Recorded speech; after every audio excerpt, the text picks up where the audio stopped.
Champions লিগের ইতিহাসে আরও একটি ধ্রুপদী এবং অবিশ্বাস্য রোমাঞ্চকর ম্যাচের সাক্ষী হল ফুটবল বিশ্ব। রুদ্ধশ্বাস উত্তেজনার এক লড়াইয়ে শেষ মুহূর্তে 2 গোলে রিয়াল মাদ্রিদকে 4-3 ব্যবধানে হারিয়ে চ্যাম্পিয়ন্স লিগের সেমিফাইনালে উঠেছে বায়ার্ন মিউনিখ। 2 লেগ মিলিয়ে 6-4 ব্যবধানে জয় পেয়ে শেষ 4-এ জায়গা করে নেয় জার্মান ক্লাবটি।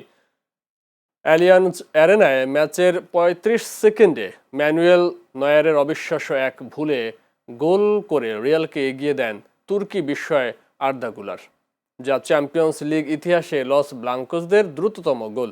তবে পাভলোভিচ আর হ্যারি কেনের গোলে বায়ার্ন ঘুরে দাঁড়ালেও কিলিয়ান এমবাপ্পের নৈপুণ্যে প্রথমার্ধ শেষ হয় 3-3 এগ্রিগেটেড নাটকীয়তায়। দ্বিতীয়ার্ধের 86 মিনিটে ম্যাচের মোড় ঘুরিয়ে দেয় এদুয়ার্দো কামাভিঙ্গার লাল কার্ড। 10 জনের রিয়ালকে পেয়ে বসে টমাসের টুখেলের শিষ্যরা।